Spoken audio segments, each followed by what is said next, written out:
The monarchy provides with the Constitution a degree that I would necessarily have. It is a moment when you need to have that discussion.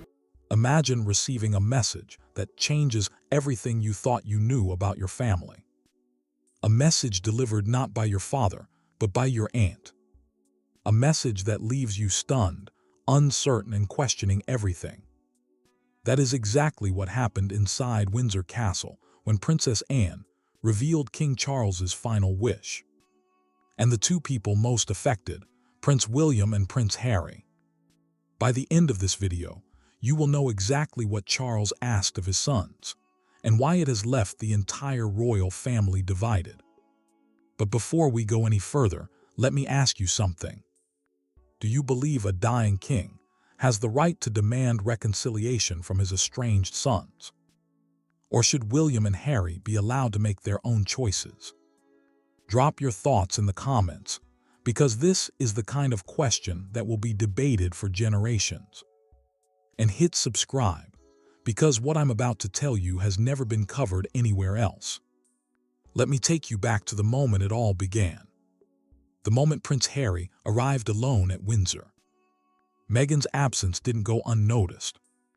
It stirred whispers among staff even before the meeting kicked off. By having only Harry attend, the couple sent a loud, silent message about the state of their relationship with the royal family. Inside the grand halls, silence hung heavy. King Charles had summoned everyone under his command. But the atmosphere was thick with unspoken words. Security had been beefed up, a clear signal that this meeting was about much more than family pleasantries. The real surprise, Charles, usually the one to address the family, had chosen not to speak himself. Instead, Princess Anne was given the task of delivering his message. A break from tradition that immediately made it clear how serious things were. Many hadn't seen the king in weeks, and his appearance reflected the toll his ongoing health struggles had taken. Standing before the family, Anne was the epitome of composure, her posture rigid with the weight of her task. When she spoke, her words cut through the thick tension like a hot knife.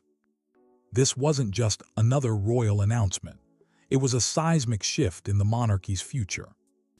What had been expected to be a gradual transition was now being fast-tracked.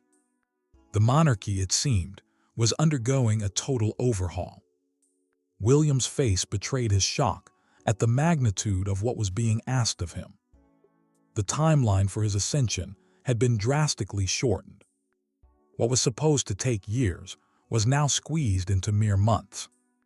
Harry, standing on the periphery, sensed the irreversible shift that had taken place. His eyes met William's for a split second, an unspoken understanding passing between them, despite the distance that had grown between them. Within moments, arguments erupted. Prince Edward, who usually played the role of peacekeeper, found himself caught in the middle of the family's growing divide. Even Camilla, often reserved when it came to family matters, voiced her concerns about the rapid pace of change. Everyone was struggling to wrap their heads around the sudden shift. But this wasn't a decision Charles made lightly. His health was in decline, and he knew the monarchy's future depended on this restructuring. The years of scandal, public distrust, and internal divisions had reached a tipping point. And Anne had been specifically chosen to deliver this message after much deliberation. Charles, in his weakened state, had spent countless sleepless nights crafting and redrafting the announcement, consulting only his most trusted advisors.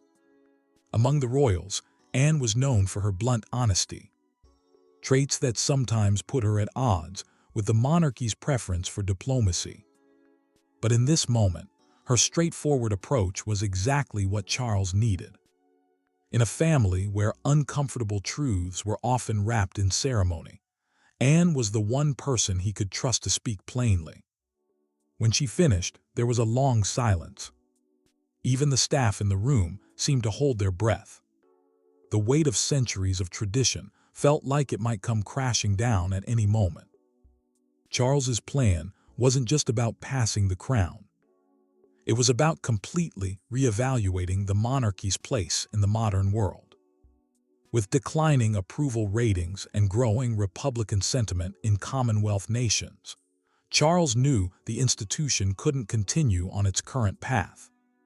Recent polls showed a steep drop in support among younger Brits, a trend Charles could no longer ignore. His plan included trimming down the number of working royals, opening up royal properties to the public, and overhauling the monarchy's finances in ways that would have been unthinkable under previous reigns. This wasn't about tradition anymore. It was about ensuring the monarchy's survival in a skeptical age. William would still inherit the throne, but the monarchy around him was being reimagined. It was no longer just about titles. It was about influence, public image, and whether the monarchy could continue to matter after everything it had endured. Charles's decision wasn't made in a vacuum. It was shaped by nearly a century of royal history. The abdication crisis of 1936, when Edward VIII stepped down, had forced his unprepared brother George VI onto the throne, almost destabilizing the monarchy. Then when George died young in 1952, his daughter Elizabeth II inherited the throne at an unexpectedly young age, shouldering enormous responsibility that most didn't anticipate until middle age. Charles grew up watching his mother sacrifice her personal life for duty. Their relationship was strained, and it gave him a complex view of royal obligation. Watching the crown consume his mother's identity, he learned early on that power wasn't glamorous. It isolated her, turning her into a living symbol of the state. Her personal wishes always secondary to the public's expectations. When Elizabeth died in 2022, the monarchy lost its last pillar of consistency. Her 70-year reign had hidden the institution's deeper problems. Charles's cancer diagnosis soon after, though kept private at first, made it clear that time was now a luxury he couldn't afford. Suddenly, securing the monarchy's future had become urgent. Having spent decades preparing to be king, Charles found himself facing the very real possibility that his reign could be cut short by illness. The irony wasn't lost on him, or on royal historian who had long studied the delayed successions in Windsor history. Now, with his health failing, Charles was determined that William wouldn't inherit the same institutional weaknesses that had made his own transition so difficult. Charles had always been the patient heir, but time was running out. The crown was no longer just a symbol. It was fragile, and it needed protection from external criticism and internal strife. Every public appearance required medical planning, with doctors always on standby. Charles studied European monarchies and the chaos that followed rushed abdications. He didn't want to repeat their mistakes. His decisions were focused on the survival of the institution, not personal legacy. He implemented new financial transparency measures, started discussion about returning royal artifacts to former colonies, and began converting some royal estates into public housing. All moves that would have been unimaginable under previous monarchs. Behind the scenes, William and Kate were quietly assuming more responsibilities. Reports indicated that William now received the government's red boxes alongside his father. A gradual but clear transfer of power. William's involvement in meetings with the Prime Minister and international leaders was growing. He was being prepared step by step for the weight of the crown. Kate moved naturally into a central position, without fanfare or official announcement. Where Diana had struggled with the constraints of royal life, and Meghan had ultimately rejected them, Kate demonstrated a remarkable adaptability. She took on solo responsibilities, managed programs addressing childhood development and mental health, and hosted foreign dignitaries with quiet confidence that impressed even veteran diplomats. She became a figure of stability that both the public and the royal family could depend on. Though William would wear the crown, Kate was becoming the emotional anchor of the monarchy's future. Her relationship with Charles had evolved from formal to genuinely warm, with the king increasingly seeking her counsel on family matters. Charles recognized in her the stability his own marriage had initially lacked. Unlike many who married into royalty, Kate brought authenticity rather than aristocratic connections. Her middle-class background, once subtly mocked by some courtiers as too common, now represented a vital connection to ordinary British life. Queen Elizabeth had recognized her steady presence early on, while others, like Camilla, initially saw her as a potential challenge to their influence. Kate's strength came from remaining grounded despite entering an institution built on tradition and hierarchy. Her handling of public challenges proved her value repeatedly. When Meghan Markle claimed that Kate had made her cry during wedding preparations, Kate maintained dignified silence. She didn't issue statements or give interviews. She simply continued her work with increased visibility. This restraint demonstrated a strength that impressed royal advisors and the public alike. Her approval ratings consistently outpaced most other family members, including William at times. Behind palace walls, Kate's influence extends beyond public appearances. She has modernized aspects of royal parenting, insisting her children have experiences outside the bubble of privilege. She's earned trust through sound judgment and consistency in private council meetings. While others created headlines with scandals, Kate built credibility through reliable service. Meanwhile, Prince Harry remains caught between worlds. His life in California, establishing new roots, while his British identity keeps him tethered to the institution he left. Years after stepping back from royal duties, he still factors into the monarchy's future through both his bloodline and his ongoing narrative about royal life. Despite public mentions of family love in carefully crafted statements, the relationship between Harry and William remains deeply damaged. They haven't had meaningful conversation in years. Tensions only increasing after Harry and Meghan's opera interview revealed private family discussions. Harry's memoir, Spare, further widened the gap, with revelations about physical altercations between the brothers and unflattering portrayals of both William and Kate. Palace staff, who have served both brothers, report that William refuses to discuss Harry in private, immediately changing the subject when his name arises. Rumors persist that Harry has additional revelations prepared, but unreleased.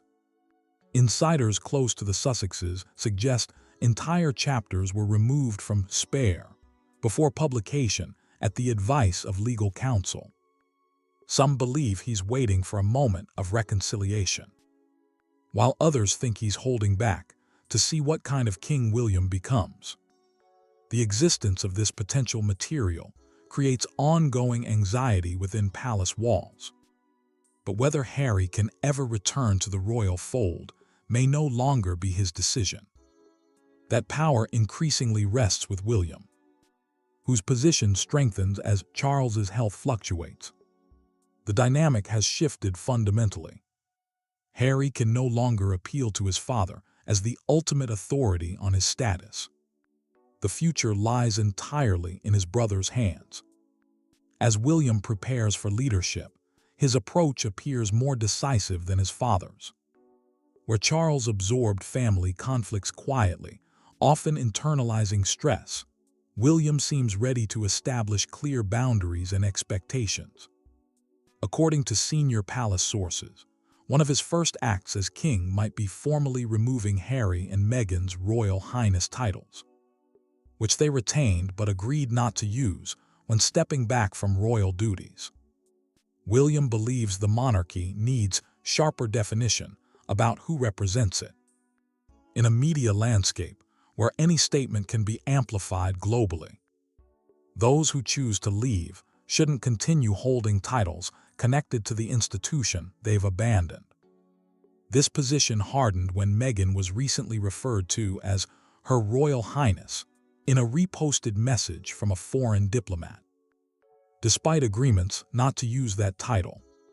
For William, this highlighted the ongoing confusion about their status and the need for clearer boundaries. Another significant challenge facing the monarchy is its relationship with Commonwealth nations.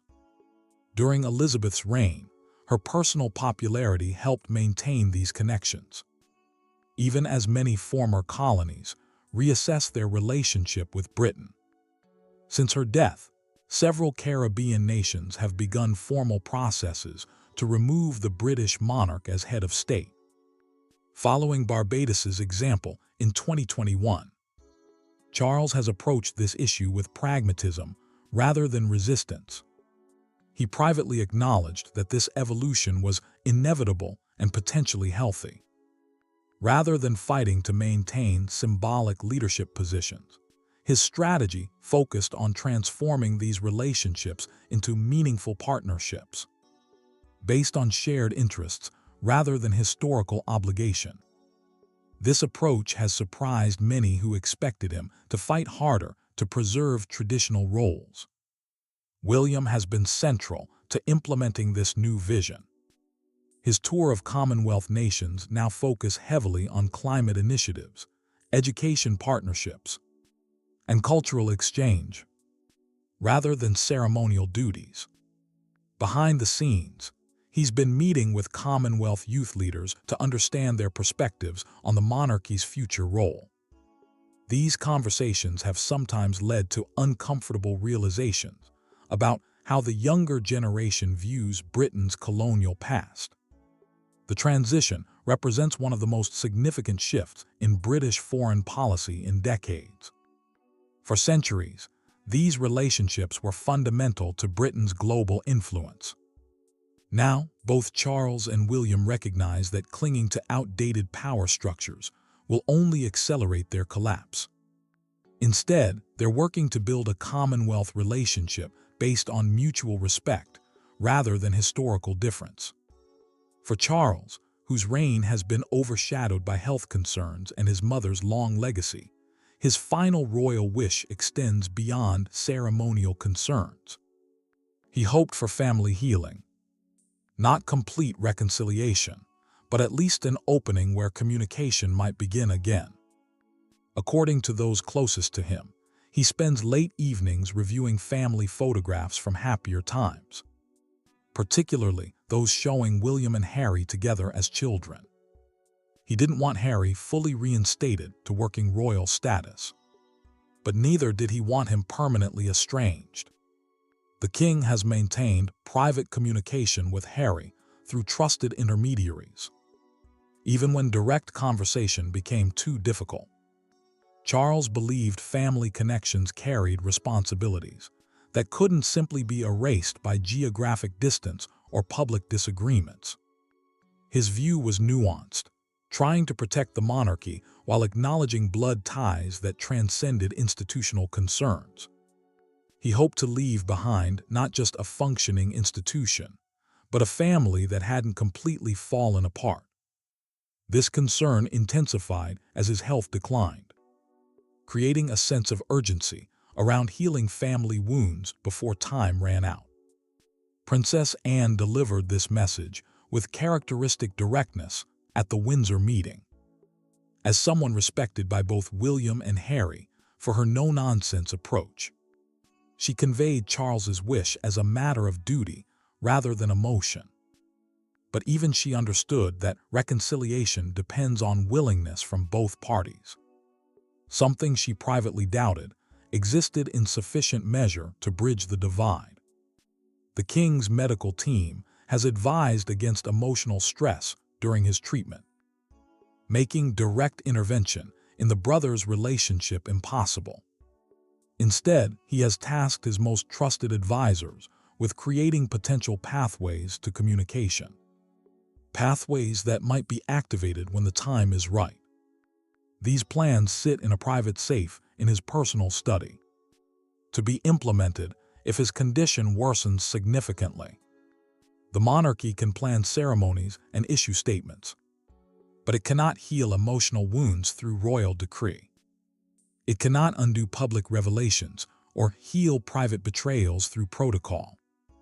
Charles tried to create space for understanding, but whether that opportunity will be taken is now beyond his control, as his focus necessarily shifts to his health battles. The decision rests with William. His approaching reign isn't merely ceremonial. It represents a fundamental choice about the monarchy's direction, and whether the family can find any common ground after years of public conflict. Will he honor his father's wish for a slight opening, or will he firmly close the door Harry walked through? The answer will shape not just family dynamics, but the public perception of the monarchy for decades to come. Behind palace walls, advisors debate strategies and timing. Some advocate for a clean break, remove titles, clarify succession lines, and move forward with a streamlined monarchy focused entirely on those who remained loyal. Others caution that such finality might generate public sympathy for Harry and Meghan, particularly if it coincides with Charles's declining health. Royal historians remind both sides that divided families have historically weakened the institution. But William's ultimate decision remains unpredictable.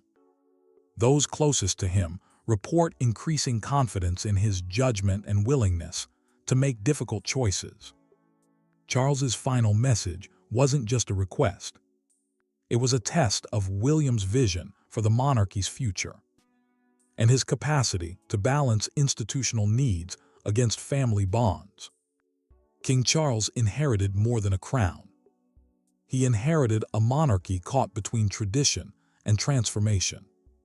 The institution once defined by ceremony and silence now faces a world where visibility is everything, and silence is often seen as indifference.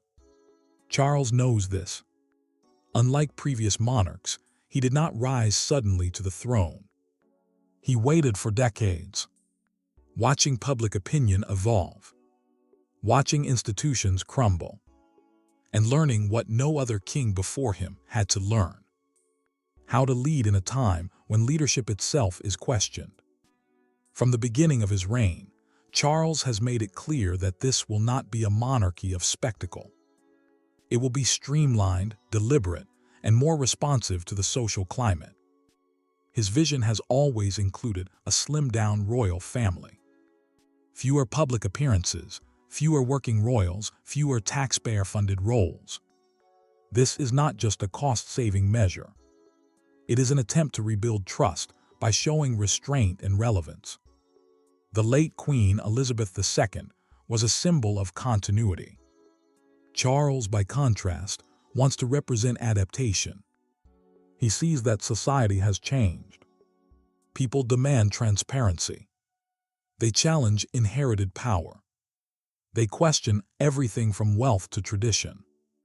Charles understands that the modern monarchy must not only survive these questions, but prove its worth through conduct and reform. This is a delicate balance, honoring the past while adjusting to new public expectations. But reshaping the monarchy's identity is not something Charles can do alone. He is surrounded by a shrinking team of senior royals. Prince William and Princess Kate are essential to the monarchy's future. They attract public sympathy and international attention. But recent health issues affecting both Charles and Kate have left gaps in visibility and workload. In a media age, absence quickly becomes vulnerability. When key figures disappear from public life, speculation fills the space. And speculation, once released, is nearly impossible to contain. This is why Charles has made media management a quiet priority. He has not declared war on the press, but he has made new rules. Under his leadership, Royal engagements are shorter, tighter, and more selective. Photographers no longer move freely. Information is shared only when necessary. There are fewer spontaneous moments, fewer leaks, and more rehearsed appearances. This is not a retreat. It is a strategy to protect the family's image while preserving their dignity. Charles is aware that the monarchy no longer controls the narrative by default. Prince Harry and Meghan Markle's decision to speak publicly through interviews and streaming deals showed the world that palace silence is no longer effective. It created a situation where emotion and conflict were broadcast globally. And the royal family was forced to respond, not through press statements, but through behavior. Charles's response has been to maintain a calm exterior and avoid public counterattacks. But privately, he is reorganizing how the monarchy handles public perception. In this new identity, control and caution are central. The royal family's relationship with the media has been transformed. Charles has approved internal reviews of communications and limited insider access. Reports suggest increased monitoring of leaks and more direct oversight of press relations. It may not be dramatic, but it is a quiet shift in power dynamics. The king is no longer just a ceremonial figure. He is the final editor of the monarchy's public face. But there is a cost to caution. The more the family withholds, the more the public speculates. In today's world, people do not respond to mystery with admiration. They respond with doubt. The king is trying to maintain the institution's mystique without appearing distant or indifferent. This is perhaps the most difficult part of his job, staying present without being too exposed. So far, Charles's approach has been consistent. He is modernizing through discipline, not drama. He is reshaping the monarchy's identity through reduced scale and increased control. He is not chasing popularity, but legitimacy. And legitimacy, in his view, must come from responsibility, not charm. This version of the monarchy may not appeal to everyone. It is more muted, more cautious, and more managed than ever before. But for Charles, this is not about performance. It is about preparing the institution to exist in a time when nothing is sacred and everything is public. As William stands on the edge of his future reign, one decision could shift the course of the monarchy forever. Will he honor his father's final wish? Or will he take a harder stance for the sake of the crown's stability? That is the question that will define his reign. And the answer is yet to come. So now you know the truth behind Charles's final wish. But what happens next involves someone we haven't even talked about yet. And that story might be even more surprising. If you've made it this far, hit like, because stories like this don't stay buried for long. Drop your thoughts in the comments below.